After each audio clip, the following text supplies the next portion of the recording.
Mega times news బులెటిన్ల ముందుగా headlines.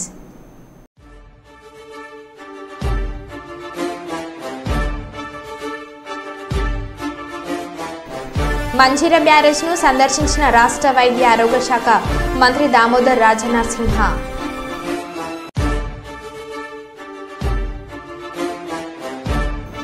చేతనైతే వరద బాధితులకు సహాయం చేయండి, లేకుంటే మౌనంగా ఉండండి. వైఎస్ జగన్ కు సోమిశెట్టి హితవు.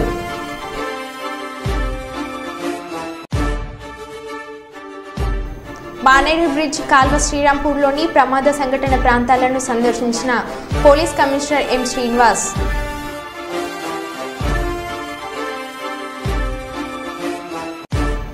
రాష్ట్ర ప్రభుత్వం రైతు రుణమాఫీ విషయంలో నిర్లక్ష్యంగా వ్యవహరిస్తుందని రైతుల ధర్నా.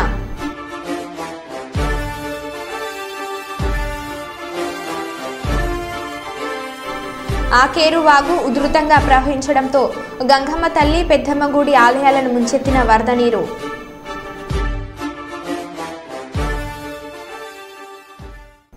ఇక వివరాల్లోకి వెళ్తే గడ్డివేంల మండలం ప్రజా పరిషత్ కార్యాలయంలో అధికారులతో తుఫాన్ మరియు భారీ వర్షాలపై సమీక్ష సమావేశం నిర్వహించి ఈ నెల 3వ తేదీ నుండి ఆంధ్రప్రదేశ్ ప్రభుత్వం వ్యవసాయ శాఖ ద్వారా ప్రారంభం చేయబోతున్న పొలం పిలుస్తుంది కార్యక్రమం యొక్క పోస్టర్ను ఆవిష్కరించిన పాణ్యం ఎమ్మెల్యే గౌడ్చేర్తారెడ్డి. కార్యక్రమంలో గడ్డివేంల మండల ఎంఆర్ఓ, ఎంపీడీఓ, జెడ్పీటీసీ సభ్యులు, సర్పంచ్లు, ఎంపీటీసీలు మరియు సంబంధిత ప్రభుత్వ అధికారులు, నాయకులు తదితరులు పాల్గొన్నారు.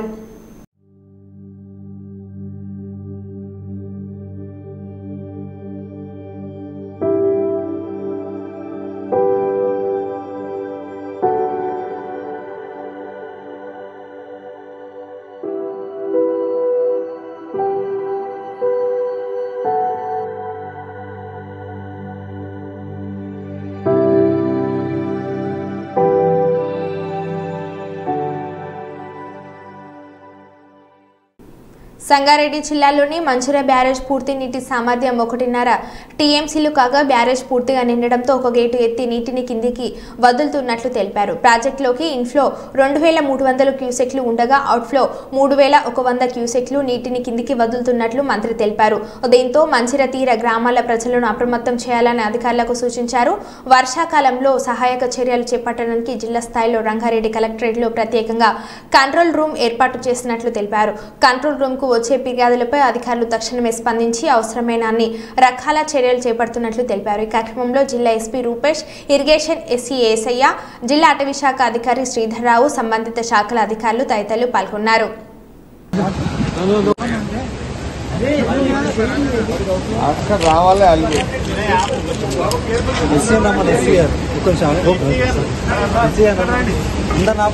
Manjira department వాళ్ళేది irrigation SC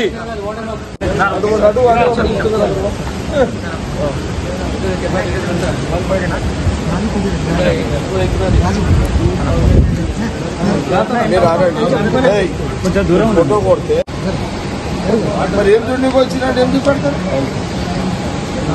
dam దుండికి వచ్చి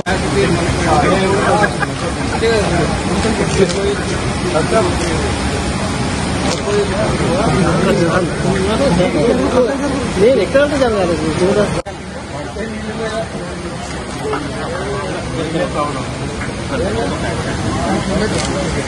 తీసుకున్న బ్యాక్గ్రౌండ్ అబ్బా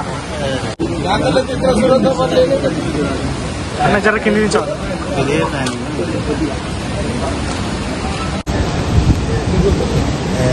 జూమ్ పెట్టు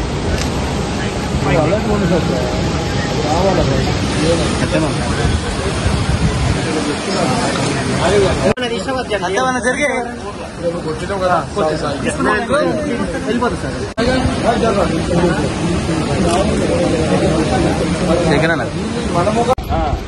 ఇల్లు కాగితం కప్పుకుని నాది చేసుకొని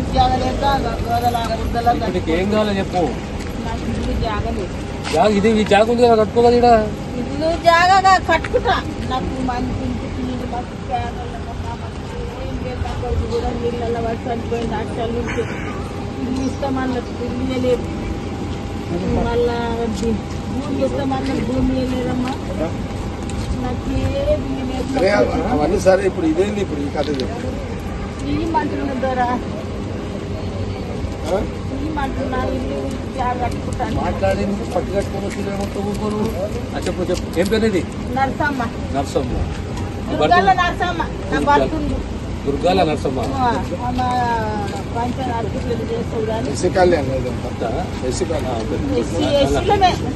సరే కానీ నాకు యాడ్ చేయి. ప్రత్యేకంగా ప్రాణ నష్టం జరగకూడదు. మన జిల్లాకు సంబంధించి పాక్షికంగా ఇండ్లు కూలడము, కొన్ని కుటుంబాలను షిఫ్ట్ చేయడము, ముఖ్యంగా అందోలే కానీ న్యాల్కలే కానీ మరి బొల్లారం ప్రాంతంలో ప్రాణ నష్టం జరగకుండా కుటుంబాలని సురక్షిత ప్రాంతానికి షిఫ్ట్ చేయడము, వారికి సౌకర్యాలు కల్పించడము, దానికి తోడు ప్రధానంగా మన మంజీరా బ్యారేజు, చారిత్రక మంజీరా బ్యారేజు, దాని సామర్థ్యము 1.5 టీఎంసీ. ఈరోజు మంజీరా నిండడము, ఓవర్ఫ్లో కావడము, ఒక గేటు సుమారు 1 మీటర్కు ఎత్తివేయడము, ఇన్ఫ్లో 2300 క్యూసెక్ల ఇన్ఫ్లో ఉంటే ఈరోజు అవుట్ఫ్లో 3100 అవుట్ఫ్లో. ఏదున్నా ప్రభుత్వ యంత్రాంగము జిల్లా స్థాయిలో ఒక కంట్రోల్ రూమ్ని కలెక్టరేట్లో ఏర్పాటు చేసి, అదే రకంగా కరెంటు వ్యవస్థకు వచ్చే వరకు కంట్రోల్ రూమ్ సపరేట్గా ఏర్పాటు చేసి ప్రాణ నష్టం జరగకుండా అన్ని చర్యలు ఎక్కడైతే లేదా వాగులే కానీ చెరువులే కానీ ఓవర్ఫ్లో అవుతున్నా తగు జాగ్రత్తలు తీసుకోవాలి. యంత్రాంగం అప్రమత్తంగా ఉంది. ప్రత్యేకంగా జైరాబాద్, నారాయణఖేడ్, అందోల్ ఈ ప్రాంతాలలో ప్రజలు ఎక్కడ ఎలాంటి నష్టం వాటిల్లకుండా ప్రాణ నష్టం ప్రత్యేకంగా, ఒకవేళ పంట పొలాలు మునిగినా దాని నష్టపరిహారం చెల్లించాలి.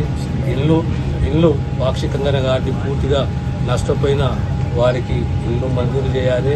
కానీ ప్రత్యేకంగా జనసేన పార్టీ అధ్యక్షులు రాష్ట్ర ఉప ముఖ్యమంత్రి శ్రీ కొండెల పవన్ కళ్యాణ్ జన్మదినం సందర్భంగా కల్లూరు చెన్నమ్మ సర్కిల్లో జనసేన పార్టీ నాయకులు కార్యకర్తలు ఏర్పాటు చేసిన పుట్టినరోజు వేడుకలో పాల్గొని కేక్ కట్ చేసిన పాణ్యం ఎమ్మెల్యే శ్రీమతి గోడ్చేర్తారెడ్డి మరియు కర్నూలు ఉమ్మడి జిల్లా జనసేన పార్టీ అధ్యక్షులు చింతా సురేష్ బాబు మరియు ఈ కార్యక్రమంలో ఉమ్మడి టీడీపీ, జనసేన, బీజేపీ రాష్ట్రీయ నాయకులు, పార్టీ నాయకులు, కార్యకర్తలు, అభిమానులు పాల్గొన్నారు.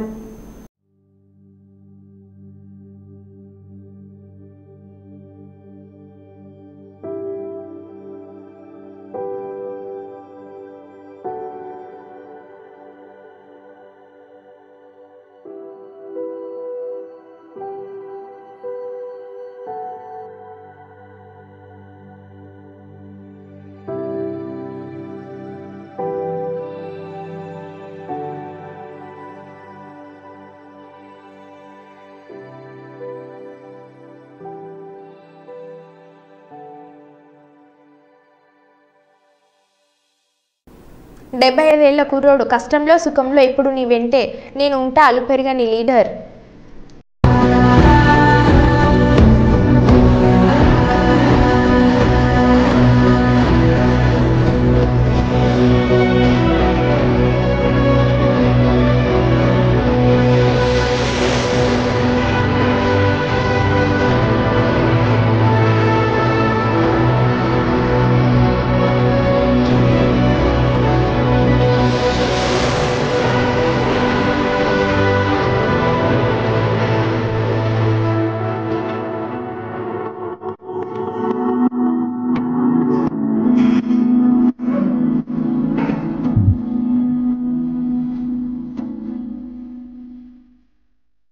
అల్లూరి జిల్లా రంపచోడవరం నియోజకవర్గం మారేడుమిల్లి ఘాట్ రోడ్పై విరిగిపడిన కొండ చర్యలు. గత వారం రోజులుగా మన్యంలో ఎడతెరిపి లేకుండా కురుస్తున్న వర్షాలకు మారేడుమిల్లి ఘాట్ రోడ్పై కొండ చర్యలు విరిగిపడ్డాయి. రాజమండ్రి నుండి భద్రాచలం, ఛత్తీస్గఢ్ రాష్ట్రాలకు ప్రధాన రహదారి అయిన మారేడుమిల్లి ఘాట్ రోడ్ మీదుగా వెళ్లే భారీ వాహనాలను జిల్లా కలెక్టర్ దినేష్ కుమార్ ఆదేశాలతో పోలీసులు ఎక్కడికక్కడ నిలిపివేయడంతో ప్రమాదం తప్పిందని స్థానికులు తెలిపారు.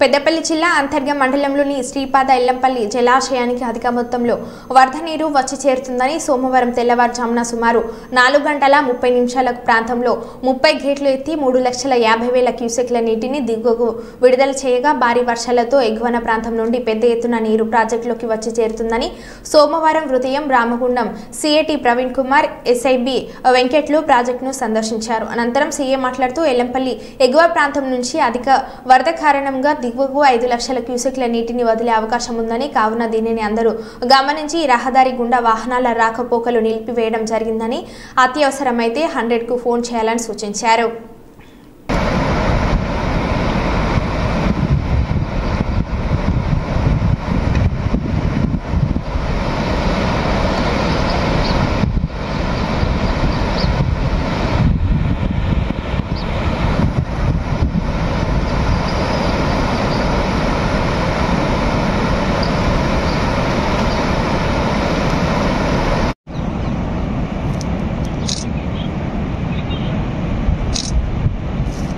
అందరికీ నమస్కారం అండి. గత 2-3 రోజుల నుంచి విపరీతంగా కురుస్తున్న వర్షాలకు మన అంతర్గా మండలికి అనుకున్నటువంటి ఎల్లంపల్లి డ్యామ్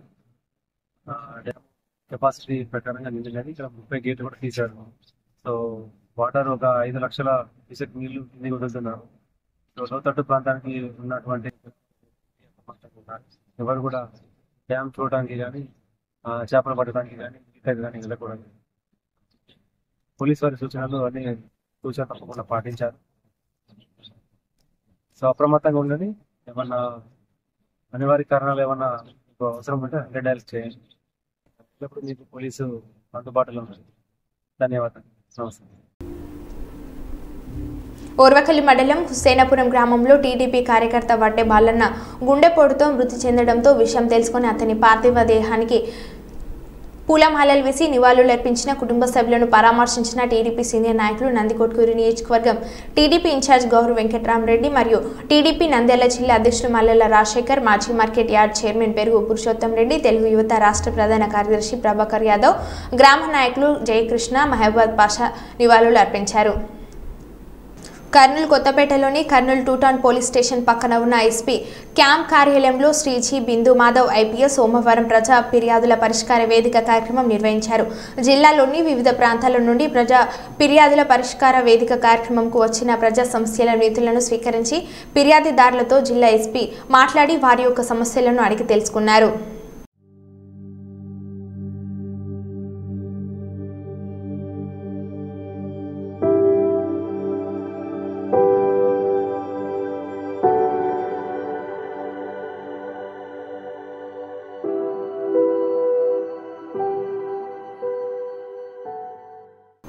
వైసీపీ అధికారంలో ఉన్నప్పుడు చేసిన తప్పుకు ఈరోజు జైలుకు వైసీపీ నాయకులు వెళ్తున్నారు.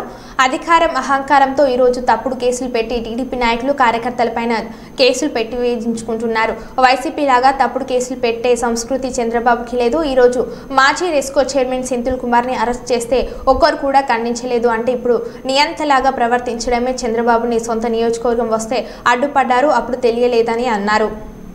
నమస్కారం. రాజకీయ నాయకులందరూ తెలుసుకోవాల్సిన విషయం ఏమంటే ఏది శాశ్వతం కాదు. ఈరోజు ఒకరికి ఉంటే రేపు ఇంకొకరికి ఉంటుంది. ప్రజలు మనకు అధికారం ఇచ్చిండేది సేవ చేసేకే కానీ అధికారం చలాయించే కాదు. కాబట్టి ప్రతి రాజకీయ నాయకుడు అది తెలుసుకోవాలా. ఈరోజు ఒకరిని మనం కంట్రోల్ చేయాలా, ఒకరిని మనం ఇది చేయాలని ఆలోచిస్తే రేపు మనకు అదే పరిస్థితి అనేది వస్తుంది ఖచ్చితంగా. సో చట్టం అనేది ఖచ్చితంగా ఉంటుంది. 1-2 రోజులు లేట్ అవ్వచ్చు. ఈరోజు చూసుకుంటే ఐపీఎస్ల పైన కూడా కేసు ఇదే నమోదవుతుంది. అంటే వాళ్ళు చేసి తప్పు అనేది ఉంటే ఖచ్చితంగా ఏదో ఒక రోజు శిక్ష అనుభవించకుండా తప్పుకునే పరిస్థితి అయితే లేనేలేదు. సో తప్పు చేసే ముందరే కూడా ప్రతి వ్యక్తి ఆలోచించుకోవాలి. మనమేం సుప్రీంస్ కాదు, మనమేం దేవుడు కాదు. ప్రపంచాన్ని దేశాన్ని అంతా శాసించే శక్తి మనకు లేదు. మన టైం ఉన్న రోజు మనకు నడుస్తుంది. మన టైం అయిపోయిన తర్వాత ఆటోమేటిక్గా మన కథ ముగుస్తుంది. సో ఒక పని చేసినప్పుడు అది క్లియర్గా పత్రికా ముఖంగా చెప్తున్నారు. వైసీపీ అయినా టీడీపీ అయినా ప్రతి వ్యక్తి తెలుసుకోవాల్సిన విషయం ఏమంటే ప్రజలు మనకు సేవ చేసేకి ఒక అవకాశం కల్పించినాడు. అది మనం చెయ్యాలా. మనం ఒకరిపైన కక్ష సాధించేది, ఒకరిని శిక్షించేది, మళ్ళీ వాళ్ళు ఇంకొకరు కక్ష సాధించేది ఇట్లా చేసుకొని పోతే రాజకీయం ఎట్లయితుందంటే అధికారం ఉన్న రాజరికము, అధికారం అయిపోయిన తర్వాత ఏదో నక్సలైట్లో ఉగ్రవాదులు దాముకునే మరి అందరూ కూడా దాముకోవాల్సి వస్తుంది. సో రాజకీయం అట్లా కాకుండా హుందాగా ఒక మెచ్యూర్డ్ పాలిటిక్స్ చేసి ప్రజల్ని ఎడ్యుకేట్ చేసే విధంగా రాజకీయం ఉండాలి, కానీ ప్రజల్ని తిరోగమన పట్టించి మళ్ళీ ఆటవికంగా మార్చే విధంగా రాజకీయాలు ఉండకూడదు. లాస్ట్ 5 yearsలో ప్రజలకి కొంచెం కూడా ఆలోచన లేకుండా అయిపోయింది. ఈ పిల్లలు అయితే న్యూ జనరేషన్, యంగ్ జనరేషన్కి అయితే ఒక రాంగ్ మెసేజ్, ఒక రాంగ్ బిహేవియర్ అనేది ఈ 5 yearsలో వచ్చింది. అంటే ఏం చేసినా చలామణి అవుతుంది, జరుగుతుంది అనే ఒక మిస్గైడెన్స్ అయితే వచ్చింది ఇప్పుడున్న యూత్లోకి. సో దానంతా పాల్గొనాలంటే మనోహర్ సార్ చెప్పినట్లు దానంతా సెట్ రైట్ చేసేకే ఒక టైం పడుతుంది. సో ప్రతి రాజకీయ నాయకుడు తెలుసుకోవాల్సిన విషయం, ఖచ్చితంగా తప్పు చేస్తే శిక్ష అనుభవించాల్సిందే, ఒక రోజు కాకపోతే ఇంకో రోజు. అధికారి అయినా రాజకీయ నాయకుడైనా ఖచ్చితంగా చేసుకో. చట్టం అనేది అందరికీ ఒకటే, గుర్తించుకోవాలా. మీ జగన్ ముఖ్యమంత్రిగా 5 ఏళ్ళు మాత్రమే ఉన్నాడు, మీకు కొత్త.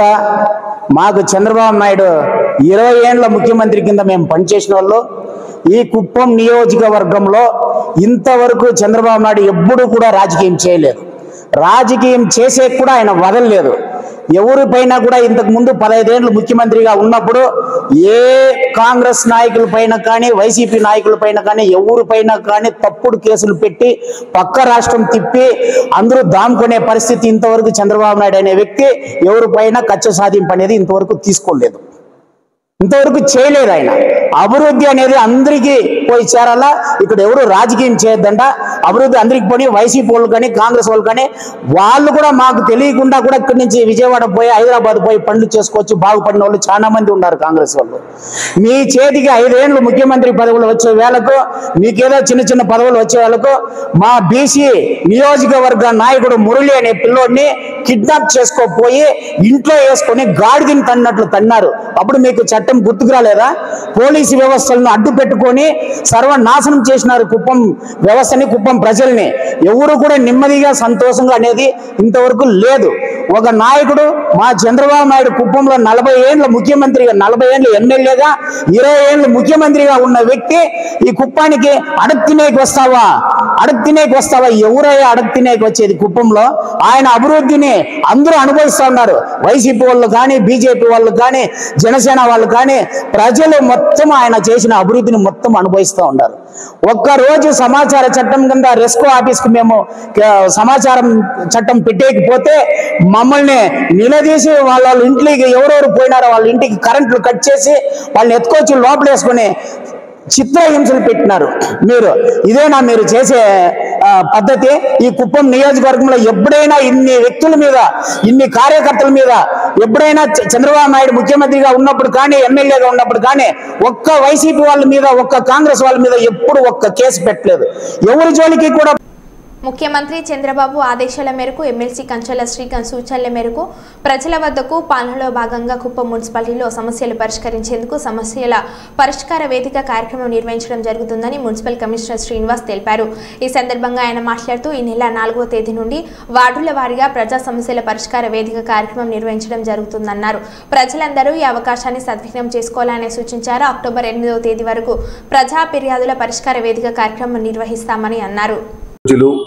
మాన్యశ్రీ రాష్ట్ర ముఖ్యమంత్రి వర్యులు శ్రీయుత నారా చంద్రబాబు నాయుడు గారి ఆదేశాల మేరకు మరియు గౌరవ ఎమ్మెల్సీ కంచెల శ్రీకాంత్ గారి ఆదేశాల మేరకు, సూచనల మేరకు, కలెక్టర్ గారు, పీడీ కడా వారు అందరి ఆదేశాల మేరకు పురపాలక సంఘ పరిధిలో ప్రజల దగ్గరికే వెళ్ళి అక్కడికక్కడే వార్డులో 25 వార్డులో రోజుకొక వార్డులో ఈ సమస్యల మీద, చిన్న చిన్న సమస్యలు ఏదైతే ఉన్నాయో ఆ సమస్యల మీద ఉదయం 11 గంటల నుంచి రాత్రి 6 గంటల వరకు మున్సిపల్ కమిషనర్ మరియు సిబ్బంది మొత్తం కలిసి అక్కడే ఉండి సమస్యలన్నీ పరిష్కారం చేయడానికి నిర్ణయం తీసుకోవడం జరిగింది. ఎందుకంటే గౌరవ ముఖ్యమంత్రి గారు చెప్తున్నారు, తక్కువ గవర్నమెంట్ ఎక్కువ గవర్నెన్స్. అంటే గవర్నమెంట్ తక్కువ, గవర్నెన్స్ ఎక్కువ. అంటే పరిపాలన ప్రజల వద్దకు వెళ్ళాలా, సింపుల్గా ఉండాలా, ఈజీగా ఉండాలా, ప్రజల్ని మన ఆఫీస్ చుట్టూ తిప్పుకోకూడదు అనే కాన్సెప్ట్ గౌరవ ముఖ్యమంత్రి గారు తీసుకున్నారు. వారి యొక్క సూచనల మేరకు అక్కడికే వెళ్ళి ఒక లైట్ పోయిందనో, నీళ్లు కుళాయి లేదనో, లేకపోతే అక్కడ పైప్ లీక్ అనో, చిన్న చిన్న సమస్యలు, ఒక 20,000, 10,000 రూపాయలు ఉండే సమస్యలు కూడా సంవత్సరాల తరబడి నిలబడిపోయి ఉన్నాయి. నేను ఫీల్డ్లోకి వెళ్ళినప్పుడు ఇవన్నీ కూడా నా దృష్టికి వచ్చినాయి. వీటన్నిటిని కూడా అక్కడున్న గౌరవ ప్రజాప్రతినిధులందరినీ కూడా కలుపుకొని వారిని కూడా అక్కడే కూర్చోబెట్టి పెన్షన్లు, పీడీ కడా గారి దగ్గర కానీ కలెక్టర్ గారి దగ్గర కానీ గ్రీవెన్స్ పెట్టినప్పుడు చాలా మంది లబ్ధిదారులు పెన్షన్ కోసం, వితంతువుల పెన్షన్ కోసం, వికలాంగుల పెన్షన్ కోసం వస్తున్నారు. అలా రాకుండా అర్జీ పట్టుకొని ఇక్కడ దాకా రాకుండా ప్రజల వద్దకే వెళ్ళి ముందు రోజు ఆ యొక్క వార్డులో ప్రజలందరికీ తెలియచేసి నేను వస్తున్నానని అక్కడే ల్యాప్టాప్ తీసుకొని వెళ్ళి కూర్చొని అక్కడికక్కడే అప్లికేషన్ తీసుకొని ఫీడ్ చేసుకొని ఎలిజిబుల్ ఉంటే అక్కడే ఎండార్స్మెంట్ ఇచ్చి ఎలిజిబుల్ ఎప్పుడైతే ప్రభుత్వం అవకాశం ఇస్తుందో అదే రోజు పెన్షన్ సబ్మిట్ చేసి గవర్నమెంట్ దృష్టి తీసుకెళ్లి వెంటనే పెన్షన్ ఇప్పించడానికి, అలా ఇల్లు లేని వాళ్ళకి ఇల్లు, స్థలం లేని వాళ్ళకి స్థలము ఇల్లు కలిపి మంజూరు చేయడానికి అన్ని రకాల సమస్యలు అక్కడికక్కడే పరిష్కరించడానికి నేను గౌరవ అక్కడుండే లోకల్ ప్రజాప్రతినిధులు అందరం వెళ్ళి చక్కగా వాళ్ళతో కలిసి అక్కడ వీధరుగుల్లో ఆ కాలనీలో ఉండే ఆ వార్డులో ఉండే చిన్న చిన్న కాలనీలు కూడా అక్కడికక్కడే వెంటనే వెళ్ళి ఆ రోజు సాయంత్రానికి అక్కడికక్కడే పరిష్కారం చేయగలిగిన అక్కడే చేసి మిగతా ఈ పెన్షన్లు ఇళ్ళు అవి ప్రభుత్వం దృష్టికి తీసుకెళ్ళి అన్ని మంజూరు చేయడానికి అన్ని ప్రయత్నాలు చేయడం జరుగుతుంది. ఈ అవకాశాన్ని ప్రజలందరూ వినియోగించుకోవాలా. ఆ షెడ్యూల్ రేపు 4వ తారీఖు నుంచి నేను 1వ వార్డు మొదలు పెడుతున్నాను. 25 వార్డులు వచ్చే నెల 8వ తారీఖు వరకు ఈ షెడ్యూల్ ఉంటుంది. ఏ రోజైనా నాకు అత్యవసరమైన మీటింగ్లు పడి రాలేకపోతే అది లాస్ట్ రోజు ఆ వార్డులో మీటింగ్ చేయడానికి షెడ్యూల్ ఏర్పాటు చేయడం జరిగింది. ఈ విధంగా ఒక 20-25 రోజుల పాటు పురపాలక సంఘ పరిధిలో తిరిగిన తర్వాత చిన్న చిన్న సమస్యల కోసం అర్జీలు ఎత్తుకొని ప్రజలు గౌరవ కలెక్టర్ గారి వద్ద వారికి కానీ సీఎంఓ గారి దగ్గర కానీ ఆ మున్సిపల్ ఆఫీస్కి కానీ రాకుండా అన్ని ఏర్పాట్లు చేయడం జరిగింది. ఈ అవకాశాన్ని ప్రజలందరూ వినియోగించుకోవాలా. ముందుగానే మా సిబ్బందికి సూచన ఏంటంటే మనం వచ్చేదంతా కూడా ముందుగానే విస్తృతంగా ప్రచారం చేసి ప్రజలను ఆ రోజు ఒక్కరోజు ఎక్కడికి వెళ్లకుండా ఆ వార్డులో నిలిపి ఆ సమస్యలు అక్కడే పరిష్కరించడానికి సహకరించాలని సిబ్బందికి కూడా సూచిస్తున్నాను.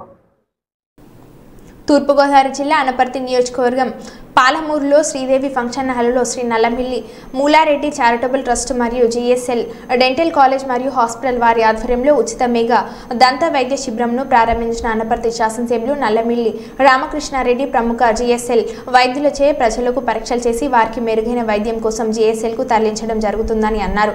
25 రోజుల పాటు అనపర్తి మండలంలో ప్రతి ఇంటికి వెళ్లి డెంటల్ సమస్యలు బాధపడుతున్న 13,000 మందిని గుర్తించి వారికి ఫోన్ల ద్వారా మెసేజ్ కాల్ చేసి మెడికల్ క్యాంప్ వద్దకు తీసుకురావడం జరిగింది. ఇక్కడ 70 మంది డెంటల్ విద్యార్థులు ప్రిన్సిపల్తో పాటు వారికి పరీక్షలు జరిపించి పూర్తి వైద్యం ఉచితంగా అందజేయడం జరుగుతుందని, ఇంతటి మహోత్తర కార్యక్రమంకి సహకరించిన జిఎస్ఎల్ చైర్మన్ గన్ని భాస్కర్ రావుకి హృదయపూర్వక ధన్యవాదాలు అని తెలియజేశారు.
కదా. అందరికీ నమస్కారం. ఇవాళ నల్లబెల్లి మూలారెడ్డి చారిటబుల్ ట్రస్ట్ అదేవిధంగా జిఎస్ఎల్ డెంటల్ కాలేజ్ ఆధ్వర్యంలో గణపతి మండలం కొలమూరు గ్రామంలో ఉన్న శ్రీదేవి కళ్యాణ మండపంలో ఉచిత మెగా డెంటల్ క్యాంపుని నిర్వహించడం జరుగుతూ ఉంది. దాదాపుగా ₹1 కోటి వ్యయమయ్యే ఈ డెంటల్ క్యాంపుని అంటే సుమారుగా 16-17 గ్రామాలకు సంబంధించిన 13,000 మందికి చికిత్స అందించే దిశగా ఈ వైద్య శిబిరం నిర్వహించడం జరుగుతూ ఉంది. దీన్ని 3 రోజుల పాటు నిర్వహించాలని మరి ఇక్కడ తలపెట్టాం. ఇక్కడ అధునాతనమైన పరికరాలు తీసుకొచ్చి 3 రోజుల పాటు ఈ క్యాంపు సునీల్ గారి ఆధ్వర్యంలో నిర్వహించడం జరుగుతూ ఉంది. ఇవాళ భాస్కరరావు గారు మరి మా తండ్రి గారి వర్ధంతి సందర్భంగా మొదటి వర్ధంతి సందర్భంగా మెగా మెడికల్ శిబిరాన్ని కండక్ట్ చేస్తే ద్వితీయ వర్ధంతి సందర్భంగా శిబిరాన్ని కండక్ట్ చేస్తే రెండింటికి వారి సహాయ సహకారాలు అందించి ముందుకొచ్చారు. ఆ సందర్భంలోని ఈ డెంటల్ క్యాంప్ గురించి వారితో డిస్కస్ చేసినప్పుడు దానికి కూడా ముందుకొచ్చారు. ఇప్పుడు వరల్డ్ హెల్త్ ఆర్గనైజేషన్ మార్గదర్శకాలను అనుసరించి ఈ క్యాంపుని కండక్ట్ చేయడం జరుగుతూ ఉంది. ముఖ్యంగా క్యాంపుకి సహకరించిన వైద్యం అందించాలంటే ఈ రోజున్న పరిస్థితుల్లో వీలయ్యే పరిస్థితి కాదు. స్వచ్ఛంద సేవా సంస్థలు ఇటువంటి మెడికల్ కాలేజీలు ముందుకొచ్చి ఇస్తున్న వైద్య శిబిరాన్ని ఉపయోగించుకొని ఆరోగ్యాన్ని సంరక్షించుకోమని ప్రజలందరికీ విజ్ఞప్తి చేస్తాం. మరో బులెటిన్లో మళ్ళీ కలుద్దాం. Stay tune.